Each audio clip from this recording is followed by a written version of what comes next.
Hello students. तो बेटा हम बात कर रहे थे मैट्राइसिस की, और मैट्राइसिस में हमने लास्ट लेक्चर में इन्वर्स ऑफ अ मैट्रिक्स, ठीक है ना, ये पढ़ा था। यानी इन्वर्स होता क्या है, कैसे निकालते हैं, क्या क्या प्रॉपर्टीज़ हैं और कैसे क्वेश्चंस पॉसिबल हैं, उसे हमने किया था, ठीक है। तो आज बेटे हम कहेंगे solving linear equations with the help of matrices. देखिए, हमने डिटर्मिनेंट में ऑलरेडी लीनियर इक्वेशंस को सॉल्व करना सीखा है with the help of determinant, और उसका हमने नाम दिया था क्रैमर्स रूल, ठीक है।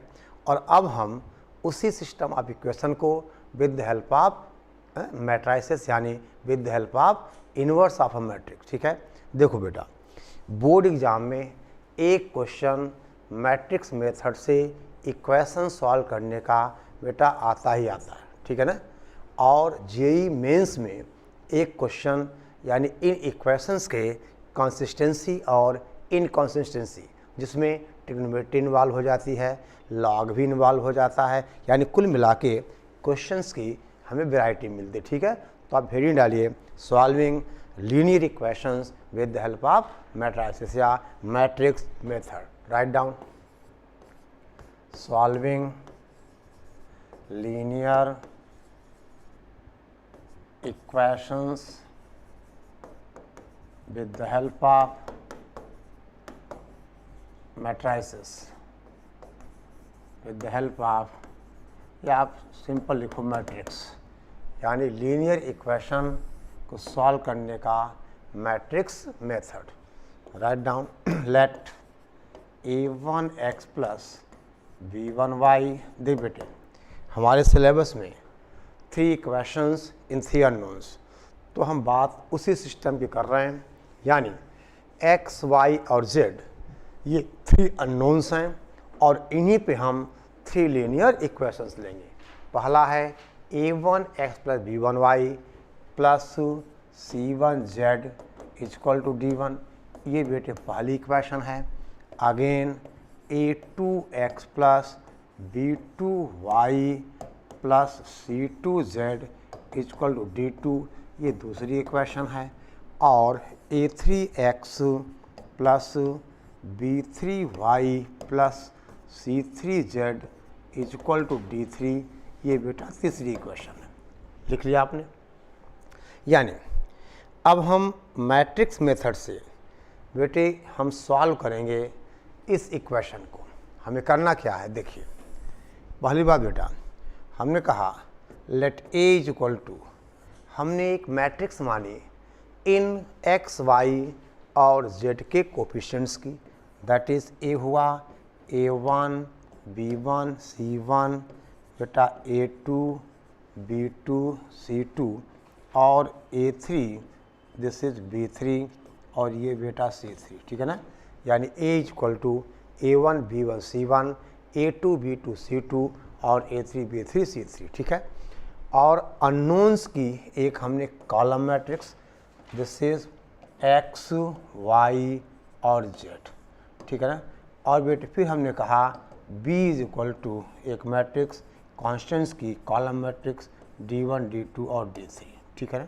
देखिए, ऐसा हमने क्यों किया, क्योंकि बेटा हम इस सिस्टम को मैट्रिक्स के फॉर्म में कन्वर्ट करेंगे तब ना मैट्रिक्स को अप्लाई करना होगा, ठीक है ना भाई। अगर हमें इस इक्वेशन को, इन इक्वेशंस को सॉल्व करने में मैट्रिक्स का एप्लीकेशन करना है तो पहले मैट्रिक्स को इंट्रोड्यूस करना पड़ेगा, ठीक है ना। चलिए आप ये देखो, अगर ए मैट्रिक्स है बेटे, फिर दोबारा मैं कह रहा हूँ, ए मैट्रिक्स है x, y, z के कोफिशिएंट्स, यानी a1 b1 c1 a2 b2 c2 और a3 b3 c3। x एक कॉलम मैट्रिक्स है अननोन्स की x, y, z, और b बेटा कॉलम मैट्रिक्स है यानी इन constant that is d1 d2 और d3 की, ठीक है। कोई दिक्कत नहीं। चलो अब देखो बेटा, ये बताओ, हम ये जो हमारा सिस्टम ऑफ इक्वेशन लिखा हुआ है, हम इसको मैट्रिक्स फॉर्म में कुछ ऐसा लिख सकते हैं। देखिए, आपसे कहा जाए दैट इज, हम आपसे कहें ax is equal to b। देखो बेटा, अगर आप ए मैट्रिक्स को x से मल्टीप्लाई करोगे तो a1 into x plus b1 into y plus c1 into z, पहला एलिमेंट मिल गया।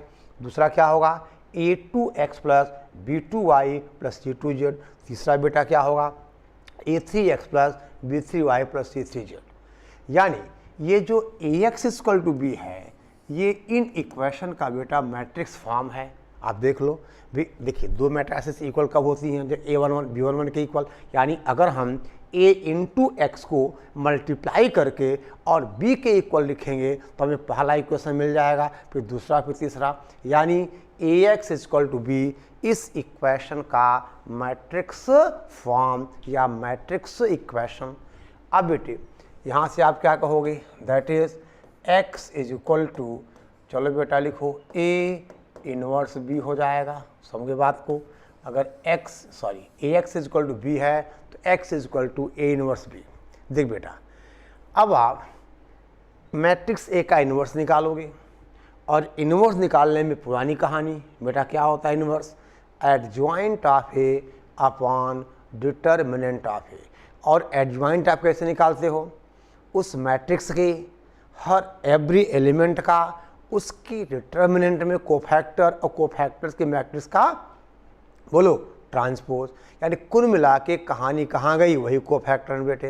यानी आप पहुँच गए कहाँ, जब हमने मैट्रिक्स शुरुआत की थी, यानी कोफैक्टर का ही खेल है। अगर देखिए हमें x is equal to a inverse भी करनी है और a इनवर्स मीन्स a का इनवर्स, और इनवर्स का मतलब adjoint of A upon its determinant. और देख बेटे, अब A इनवर्स का ऑर्डर क्या होगा, 3 क्रॉस 3 होगा, और B का ऑर्डर बेटे क्या है, B का ऑर्डर है बोलो, दैट इज आपसे कहा जाए 1 क्रॉस 3।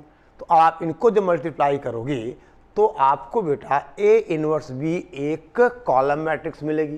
यानी कुल मिला के देखा जाए तो x is equal to A inverse B का मतलब x तो बेटा x y z है, और A इनवर्स B जब आप करोगे तो आपको बेटा अल्फा बीटा गामा ऐसा एक कॉलम मैट्रिक्स मिलेगी।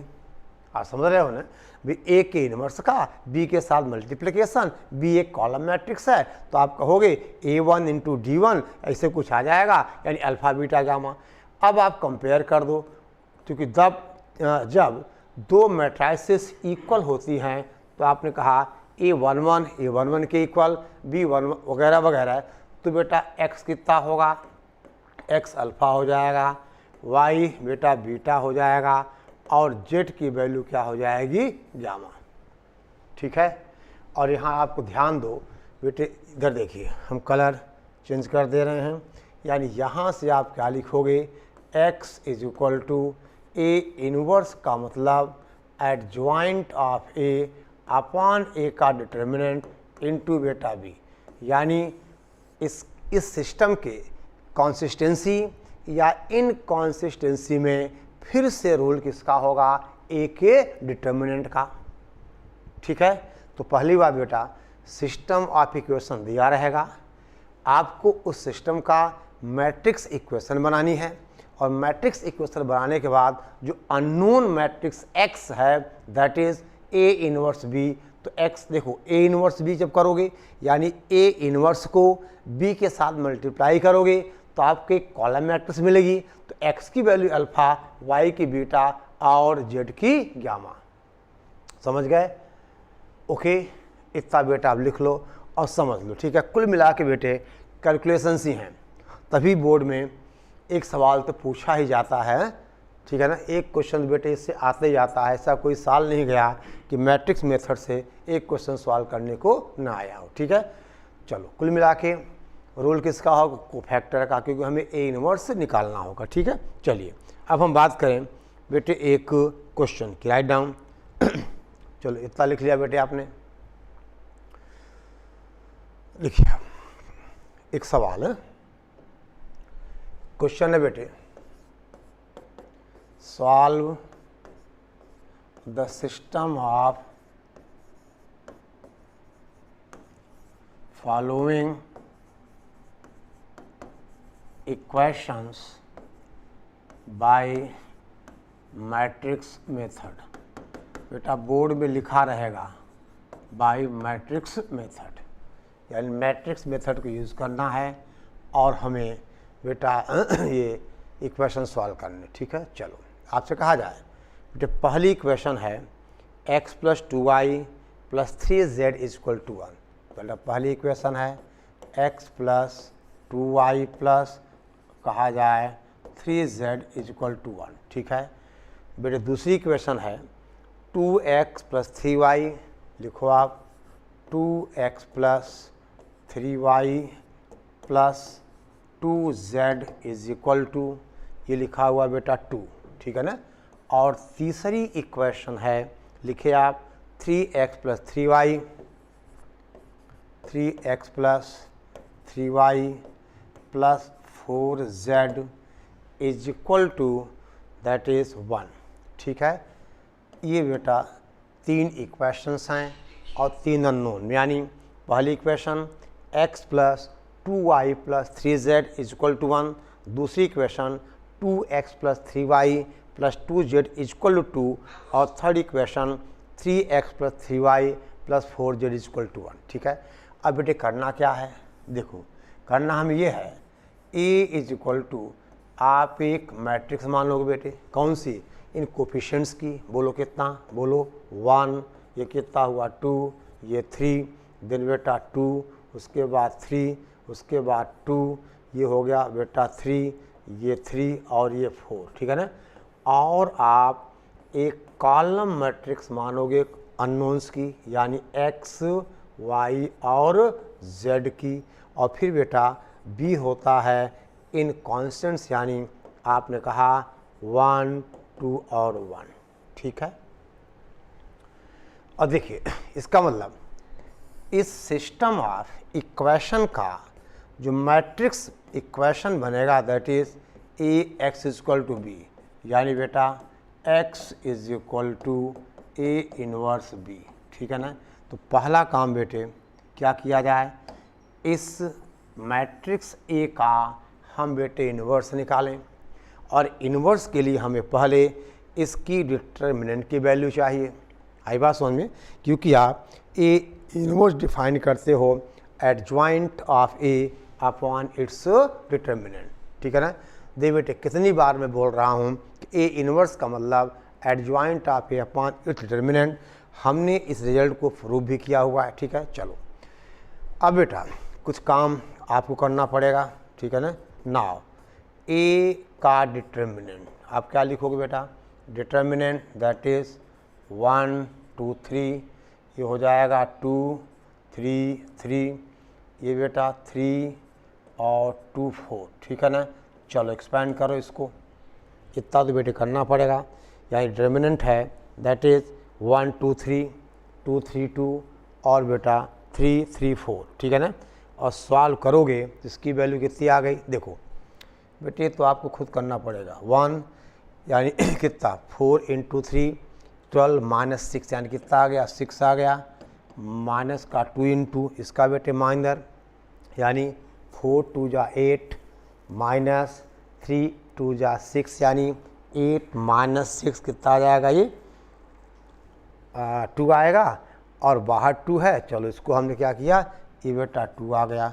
अब प्लस का 3 और इसका माइनर देखो कितना 6 - 9 6 माइनस का 3, ठीक है। यानी ये बेटा ऐसा हो गया, यानी अब ये वैल्यू आप देखोगे तो 4 9 4 13 है, यानी 6 यानी कितना 6 - 13 ये कितना आ गया -7, ठीक है। चलो यानी A का डिटर्मिनेंट आया -7, ठीक है। अब बेटे क्या करें, अब हम मैट्रिक्स A का निकालें, बोलो क्या, इन्वर्स। और इन्वर्स निकालने के लिए हमें क्या निकालना होगा, बोलो बोलो एडजॉइंट। तो एडजॉइंट क्या होता है, हम हर एलिमेंट का A के एवरी एलिमेंट का हम बेटे क्या करें, कोफैक्टर बनाएं। चलो बेटे लिखो, आप ध्यान दीजिए, आगे बढ़ा जाए। क्वेश्चन आपने लिख लिया बेटा, चलिए इधर देखो।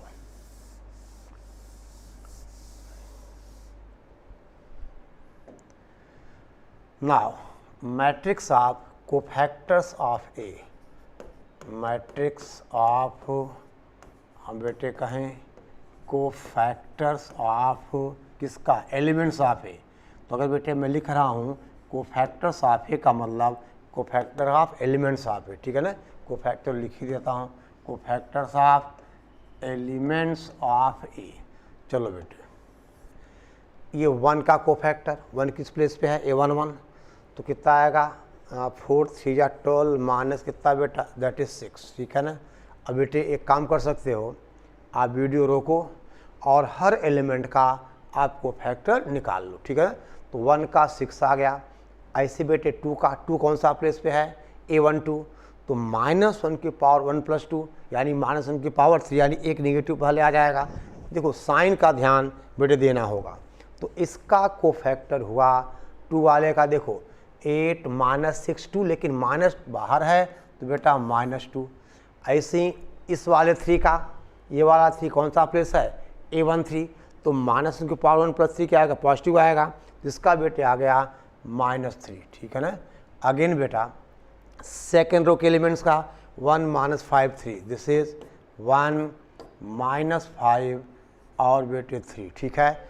और देन ये है हमारे पास लास्ट वाले का बेटे -4, ठीक है ना, ठीक है ना, -5 4 और 1, ठीक है ना, -5 बेटा 4 और 1, ये आप बेटे वेरीफाई कर लो, ठीक है ना। चलिए यहाँ तक क्लियर है, यानी ए का अब इन्वर्स चाहिए, तो बेटे पहली बात ये हुआ मैट्रिक्स ऑफ कोफैक्टर, ठीक है ना। चलो अब आपसे कहा जाए अब एडजॉइंट ऑफ ए बेटे क्या होता है, देखिए इतना लिख लिया बेटा आपने, देखिए बेटा this will implies adjoint of A is equal to, क्या करते हो आप, इस मैट्रिक्स ऑफ कोफैक्टर का बेटे क्या करते हो आप, ट्रांसपोज लेते हो, तो कितना हो जाएगा, ये हो जाएगा 6 1 और 5, फिर बेटे कितना -2 -4 और ये बेटा 4, ये बेटा -3, ये 3 और ये 1, ठीक है ना, आ गया एडजॉइंट। और अब इन्वर्स होता है adjoint of A upon its determinant, ठीक है बेटा। चलो ध्यान दो आप, देखिए यहाँ तक क्लियर है बेटा। चलो अब आपसे कहा जाए, देखिए बेटा अब हाँ आपसे कहें, देखिए ये बेटे क्या था, ये मैट्रिक्स बी है। Now A inverse is equal to that is adjoint of A upon A का determinant.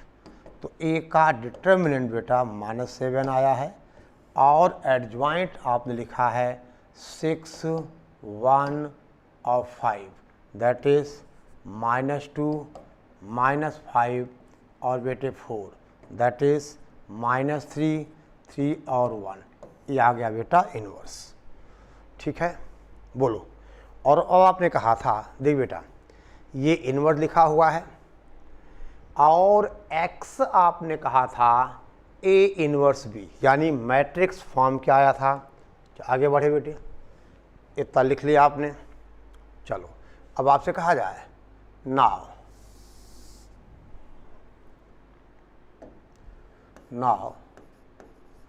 x is equal to A inverse B, यानी बेटा चलो यहीं पे क्वेश्चन बेटा ख़त्म हो जाएगा। x का मतलब x y z और A इनवर्स B बेटे यहाँ लिखा हुआ है, यानी देखो 1/-7 तो बाहर आ गया। अब मल्टीप्लाई करो 6 × 1, फिर बेटे 1 × 2 5 × 1, यानी 6 + 2 + 5, यही आएगा ना, यानी कितना बेटा 13, यही आएगा। ध्यान दो, ए इनवर्स हमारा हुआ 1, देखिए ए इनवर्स, ठीक है ना, ओके। अब देखो बेटा हम बात करें ए इनवर्स बी की, ठीक है, तो कितना आ जाएगा ये, देखिए ए इनवर्स हमारा एडजॉइंट है 6 1 और ये बेटा -5 है, ये हो गया -5। ध्यान दो आप, तो 6 × 1 6 हुआ, प्लस का 2 × 1 बेटा 2 हुआ, और -5 यानी कितना आ जाएगा ये 6 और 2 8 -5, ठीक है ना। ओके, 8 और ये -1 2 1 यानी b की वैल्यू हमारी है 1 2 1, ठीक है।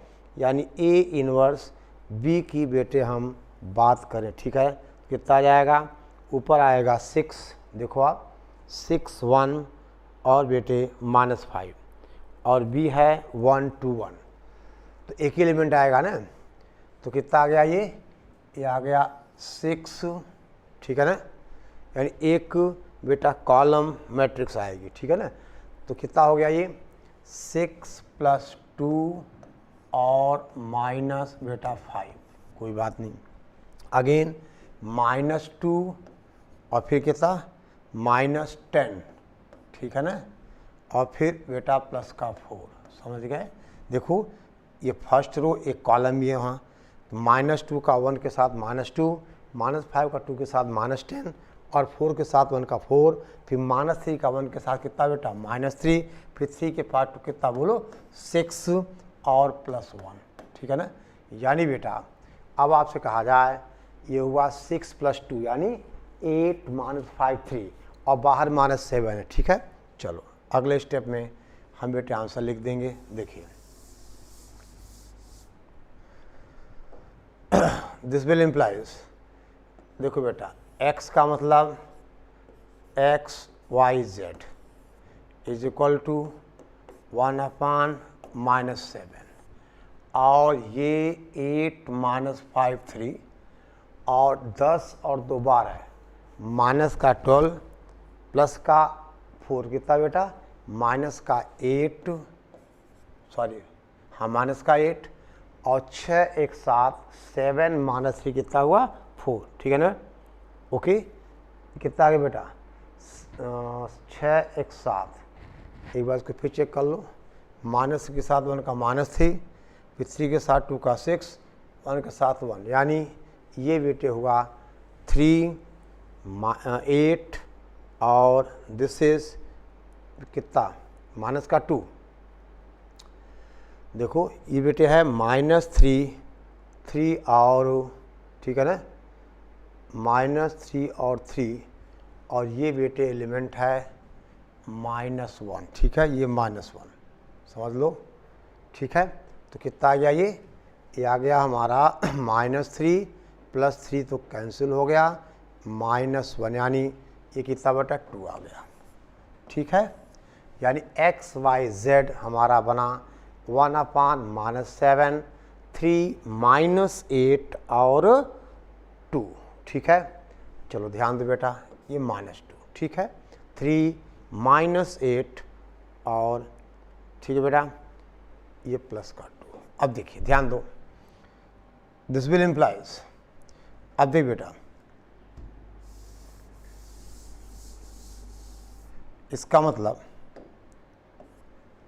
देखिए अभी 1/7 से मल्टीप्लाई करो बेटी, तो x y z हो जाएगा, दिस इज बोलो -3/7 + 8/7, और बेटे माइनस का 2/7, इसका मतलब कंपेयर कर दो, तो x is equal to -3/7, y is equal to 8/7, and z is equal to -2/7, ठीक है बेटा, z इज इक्वल टू -2/7, ये हमारा फाइनल आंसर आ गया, यानी x y और z की वैल्यूज़, ठीक है।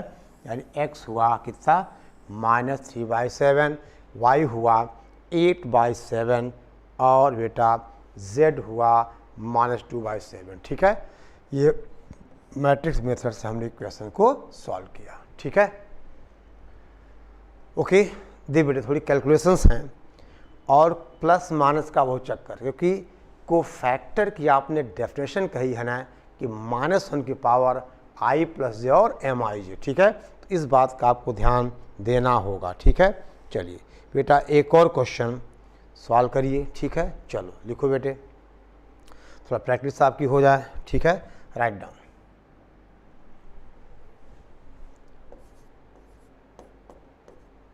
देखिए solve by matrix method, by matrix method, हमें इसको मैट्रिक्स मेथड से सॉल्व करना है, ठीक है। चलो बेटा पहली इक्वेशन है this is x plus 2y plus z is equal to 7। First equation है x plus 2y plus z is equal to 7, ठीक है। x plus 2y plus z is equal to 7, ठीक है बेटा। और दूसरी इक्वेशन है x plus 3z is equal to 11, x plus 3z is equal to 11, ठीक है ना। और बेटा तीसरी इक्वेशन है that is 2x minus 3y is equal to 1, यानी 2x minus 3y is equal to 1, ठीक है। यानी पहला बेटा x plus 2y plus z is equal to 7 और दूसरा x plus 3z is equal to 11 और तीसरा 2x minus 3y is equal to 1, ठीक है ना। 2y इज इक्वल टू 1, ठीक है। देख बेटे ध्यान दो आप, अब इसको आप लिख सकते हो दैट इज x प्लस बेटा 2y plus z is equal to 7। देख बेटा दूसरी हुआ x plus 0y plus 3z is equal to 11 और तीसरा है बेटा 2x minus 3y plus 0z is equal to कितना बोलो 1, ठीक है। कोई दिक्कत यहाँ तक? चलो यानी यहाँ था x प्लस 3z y नहीं था तो हमने इसको लिखा x plus 0y plus 3z। अब चलिए, अब बेटे इस इक्वेशन का हमें कोई मतलब नहीं है, इसका अब कोई यूज़ नहीं है, इसको हम मिटा सकते। चलो अभी आप लिखे रहो। अब चलिए इसका मतलब क्या करें बोलो, a माना जाए मैट्रिक्स आपको फैक्टर्स कितना, ये आ जाएगा 1 बोलो, ये 2 फिर बेटा 1 उसके बाद बोलो 1 ये 0 और ये बेटा 3 उसके बाद ये 2 हो गया, ये -3 हो गया और ये 0 हो गया, ठीक है ना। ये बेटा a हो गया और x तो आप क्या मानते बोलो, मैट्रिक्स आपको फैक्टर्स यानी x y z और b हो जाएगा बोलो भाई 7 11 और बेटा 1, ठीक है ना। b है 7 11 1, ठीक है। ये बेटा 11 है 7 ये 11 और ये 1, ठीक है ना। चलो अब बेटे वही बात आप कहोगे कि बेटे अब हमारा जो x होगा, x हो जाएगा a इनवर्स b, यानी कुल मिला के फिर वही कहानी, क्या a का इनवर्स निकालना, यानी क्या कहते हो आप, adjoint of a upon its determinant, ठीक है। ठीक है बेटा, इतना पहले नोट करो। और अब इन इक्वेशंस की हमें कोई ज़रूरत नहीं है, इनको हम चाहें तो बेटा मिटा दें, ठीक है। ओके, एक बार डाटा चेक कर लो आप। पहली इक्वेशन क्या, x plus 2y plus z equal to 7, दूसरी x plus 3z equal to 11 और तीसरा है 2x minus 3y equal to 1, यानी मैट्रिक्स से क्या बना 1 2 1 1 0 3 2 माइनस 3 0। चलो और b है 7 11 1। देखो बेटा अब कुल मिला के हमें क्या चाहिए, a का इन्वर्स चाहिए बस, ठीक है ना। और गलती अगर होगी, गलती के चांसेस बेटे अगर हैं तो को फैक्टर निकालने में। अब आपसे कहा जाए लिखिए ना, अब बेटा a का डिटर्मिनेंट, तो a का डिटर्मिनेंट होगा 1 2 1, दिस इज 1 0 3 और ये हुआ 2 -3 और 0। इसको आप सॉल्व कर लो, ये वैल्यू आ गई 18, यानी ए का डिटर्मिनेंट आ गया 18। अब बेटे क्या कहा जाए, हम निकालें इन्वर्स। तो इन्वर्स के लिए हमें क्या चाहिए, कोफैक्टर चाहिए, ठीक है ना। क्या चाहिए हमें, कोफैक्टर।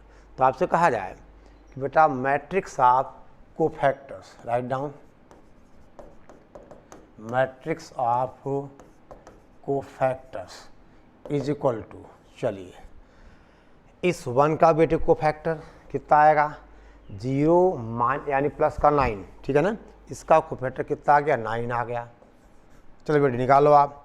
अब इस 2 का कितना आएगा, देखो ध्यान देना, 2 वही बेटा 1 2 प्लेस में बाहर एक माइनस होगा, तो 0 और -6 यानी क्या बन जाएगा, +6, ठीक है ना, ये +6। चलो बेटे आप वीडियो रोक सकते हो और ये सारे एलिमेंट्स के कोफैक्टर्स आप निकाल लीजिए, ठीक है ना। अब बेटे इस वाले 1 का यानी सेकेंड रो का जो फर्स्ट एलिमेंट है, -3 -2 7, ये -3 -2 और ये 7, ठीक है ना। और थर्ड रो है 2 -3 0, इसके कोफैक्टर 6 -2 -2, 6 -2 और -2। चल बेटे अब यहाँ तक आप वेरीफाई कर लो। अगर इसमें कोई गलती हो गई, छोटी भी प्लस माइनस की, तो बेटा आगे सब गलत हो गया, ठीक है ना। फिर आगे आप संभाल नहीं पाओगे, ठीक है। फिर आपको चेक करते करते पीछे आना होगा और देखना होगा किस स्टेप पे आपसे गलती हुई है। खैर कोई बात नहीं, चलो अब ये तो बेटे क्या है, ये मैट्रिक्स ऑफ कोफैक्टर है। अब हमें क्या चाहिए, एडजॉइंट चाहिए, ठीक है ना। चलो देखो एडजॉइंट कैसे निकाला जाए, यानी एडजॉइंट का मतलब इस मैट्रिक्स ऑफ कोफैक्टर का बोलो ट्रांसपोज। बेटे दिस विल इम्प्लाइज, हम आपसे कहें adjoint of A is equal to, इसका ट्रांसपोज 9 -3 6, ये बेटा 6 -2 -2, ये बोलो -3 7 और -2, ठीक है। या एडजॉइंट हुआ 9 -3 6 6 -2 -2 -3 7 और बेटा -2, करेक्ट। अब बेटा ए इनवर्स कितना होगा, नाउ देखिए आप, now A inverse is equal to, हम आपसे कहें adjoint of A upon determinant, यानी 1/18 और एडजॉइंट बेटे यहाँ लिखा हुआ है -936 6 -2 -2, ये -3 7 और बोलो -2। अब बेटे क्या किया जाए, अब हम ए इनवर्स इंटू बी निकालें, ठीक है ना। हम फाइंड करें A inverse into B. B कहाँ लिखा है, अरे बी बेटा यहाँ देखो लिखा हुआ है, यानी बी हमारे पास कॉलम मैट्रिक्स 7 11 और 1, ठीक है ना। बी एक कॉलम मैट्रिक्स है 7 11 1।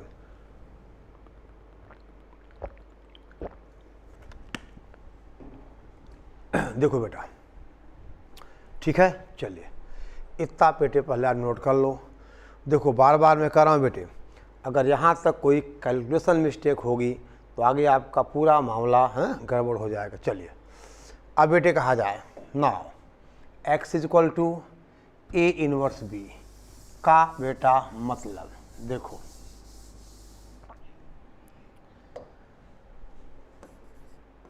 नाउ x का मतलब बेटा बोलो कॉलम मैट्रिक्स अननोन की x y z is equal to, देखो 1/18 बाहर रहेगा और मल्टीप्लाई करो तो 9 × 7 63, माइनस का बेटा 33 प्लस का कितना 6, ठीक है ना। अरे बोलो ये जब आप कैलकुलेट करोगे तो यहाँ 36 आना चाहिए। देख लो ना आप मैट्रिक्स मल्टीप्लिकेशन 9 × 3 प्लस -3 × 11 प्लस 6 × 1। अच्छा फिर बेटा 6 × 7 यानी कितना 42, माइनस सॉरी प्लस माइनस 2 × 11 कितना, माइनस का 22 और माइनस का 2, ठीक है ना। ये सॉल्व होके आएगा बेटा 18, ठीक है। और अगेन थर्ड एलिमेंट -3 × 7 माइनस का 21, 7 × 11 कितना 77 और माइनस का 2, ये बेटे आएगा आपसे कहा जाए 54, ठीक है ना। सो दिस विल इम्प्लाइज ये डिटर्मिनेंट x, y और z, ठीक है बेटा। दिस इज इक्वल टू आप 1/18 से एवरी एलिमेंट मल्टीप्लाई करोगे तो यहाँ 3 आ जाएगा, ये बेटा 1 आ जाएगा और ये कितना आ जाए, सॉरी अरे भाई 36/2 कितना हुआ, 36/18 दैट इज़ 2 और ये कितना हुआ 3, यानी बेटे अब आपके आंसर आ गए। x इज इक्वल टू 2 होगा, y इज इक्वल टू 1 होगा और z इज इक्वल टू 3 होगा। ख़त्म होगी बात। अब देखिए बेटा इस पर हम एक सवाल करें चाहे 10 सवाल करें चाहे 15 सवाल करें, मतलब वही है, आपको हर क्वेश्चन में x is equal to a inverse b की बात करनी है, ठीक है। ओके चलो अब हम बात करें इन सिस्टम के कंसिस्टेंसी और इनकंसिस्टेंसी की। आपने कहा था कि अगर सिस्टम के पास, ये सब बेटे हम ऑलरेडी डिटर्मिनेंट के चैप्टर में डिस्कस कर चुके हैं कि consistency means system has at least one solution और inconsistency means system has no solution. देखिए एक्चुअली बेटा होता क्या है, जब आपने टेंथ में लीनियर इक्वेशन पढ़ा 2 वेरिएबल का, यानी ax + by + c = 0, तो एक स्ट्रेट लाइन देता है। तो अगर आप 2 इक्वेशन करोगे 2 स्ट्रेट लाइन आएंगी। अगर स्ट्रेट लाइंस इंटरसेक्ट करती हैं तो आपने कहा यूनिक सोल्यूशन। अगर लाइंस बेटे पैरेलल हैं आपने कहा नो सोल्यूशन, यानी इस केस सिस्टम क्या हुआ इनकॉन्सिस्टेंस। और अगर लाइंस बेटे कोइंसाइड कर जाएं तो आप कहोगे इनफाइनाइट मेनी सोल्यूशन। यहाँ क्या है, ये जो इक्वेशन हमने लिखा था a1x + b1y + c1z + d1, ये बेटे एक प्लेन को रिप्रेजेंट करेगा, ये 3 डायमेंशन में एक प्लेन को रिप्रेजेंट करेगा। और यहाँ पर देखो कॉन्सेप्ट वही है, अगर प्लेन्स एक सिंगल पॉइंट पे इंटरसेक्ट करेंगे तो यूनिक सोल्यूशन। अगर तीनों प्लेन्स बेटे पैरेलल हो गए तो आप कहोगे नो सोल्यूशन। अगर तीनों प्लेन्स कोइंसाइड कर गए तो इनफाइनाइट मेनी सोल्यूशन। इसी चीज़ का बेटे ठीक है ना प्रोजेक्ट किया हुआ है। और 3D के साथ बहुत अच्छे क्वेश्चन जे एडवांस में आए हुए हैं, वो हम 3D के साथ डिस्कस करेंगे आपको, ठीक है। बहरहाल आप देखिए, राइट डाउन नोट। देखिए बेटे पहली बात, अगर a का डिटर्मिनेंट बेटे नॉन जीरो है then system has unique solution. ये हमने बात बेटे पहले भी करी है, यूनिक आपसे कहा जाए सॉल्यूशन।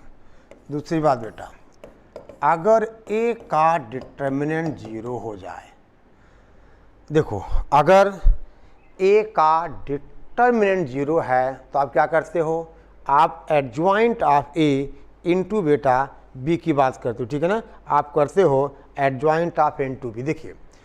देखिए बेटे, अगर a का डिटर्मिनेंट नॉन जीरो है कोई दिक्कत नहीं, system is consistent having unique solution, ठीक है।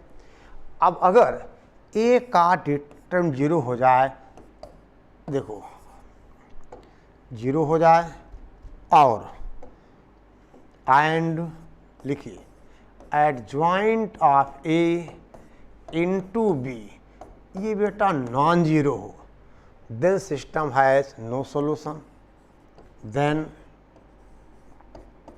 system has no solution। और इस केस में आपने कहा सिस्टम इज इनकॉन्सिस्टेंट। अच्छा अगर नो सॉल्यूशन है तो सॉल्व भी नहीं करना हमें, ख़त्म हो गई बात। और तीसरी बात दे बेटे, अगर a का डिटर्मिनेंट 0 हो और adjoint of a into b, is equal to 0 हो। देख बेटा समझना बात को, ये 0 जो है नंबर नहीं है, ये 0 मैट्रिक्स है। आई बात समझ में, ये 0 नंबर नहीं, 0 मैट्रिक्स है। यानी अगर adjoint of A into B determinant 0 है तो आप कहोगे system has infinite many solution. ठीक है ना, सिस्टम हैज़, लिखो बेटा, infinite many solution, infinite many बेटे सॉल्यूशंस। और in this case system is said to be बेटा डिपेंडेंट। ठीक है ना, system is said to be dependent. और सॉल्व करने के लिए हम एक्स, वाई और जेड में से किसी एक को टी मान लेंगे, जैसा आपने किया था डिटर्मिनेंट में।